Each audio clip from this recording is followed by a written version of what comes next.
So the guy interviewed me, his name turned out to be my boss named Jack Aldridge.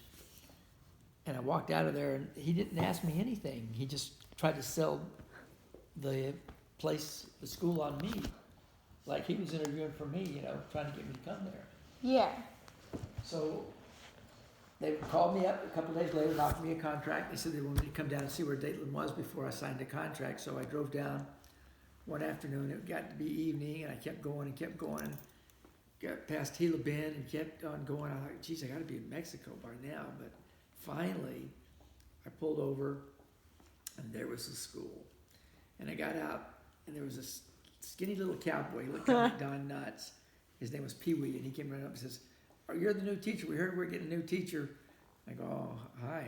And he says, "Hey, we got water now and electricity and TVs." And I go, geez, that was kind of expected, Mm-hmm. And so I went in and I interviewed with the school board, and I walked out. I was thinking, I don't know if I want to live down here because it's just a school and a restaurant and a gas station. That's all I could see from the freeway. So I knew there was ranches around, but in truth, they offered me a contract, and I waited to the very last minute. I think we had a month to sign or reject the contract, and I couldn't find a job. I didn't have any prospects, so I went ahead and signed the contract.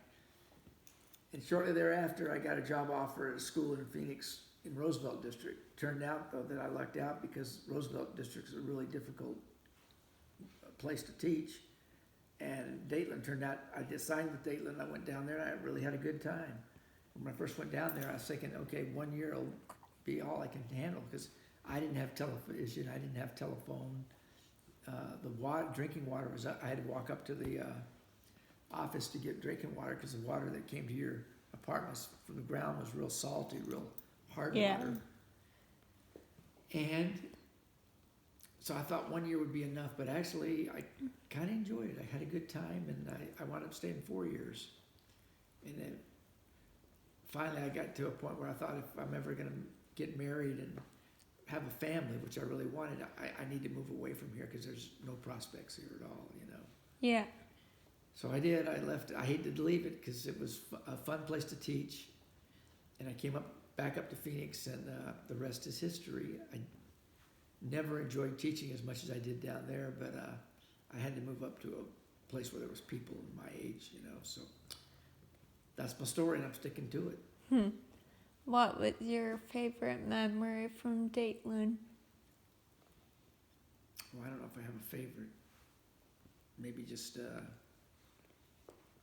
don't really know if I have a favorite. I had a lot of favorites. Mm-hmm. At Christmas, we were always doing stuff, Halloween, we had a carnival. We had to put it on ourselves. Is that where you had the frogs? Mm-hmm. Tell me about. You were telling me about the frogs. Well, Dateland, as you know, was in the desert, and we got these desert frogs. They were called Colorado river toads, I think is what they were called. And I have a question for you. What? Where are my glasses? They're on the nightstand, Yeah, okay. whatever, that end table. So one of the teachers caught a bunch. This was right around Halloween, and we had a frog race with the whole school. Of course, we were a very small school, only about 100 kids. One Friday afternoon, and the Halloween carnival was coming up, and I thought, you know what? It was a big success. I'll do a toad hop frog race from my booth. So what we thought we'd do is we got yarn, different colors yarn, red, blue, white, and we tie them around one of their legs. Like this frog would be red, front leg red, or front left red, or you know what I'm saying, to distinguish them. And I was all excited about it. And so the night before, I had them in a big box in my room. We had probably about 10. And then the next evening, we had the carnival. And during the carnival, a cold front came in. And so we set it up on the basketball court outside for all the frogs to race. We put them in the center. We had a great big rope in a circular pattern around them. and whoever jumped out of the ring soonest, their frog would win. If it was so cold, they wouldn't jump. They just sit there and snuggle up against each other and stay warm.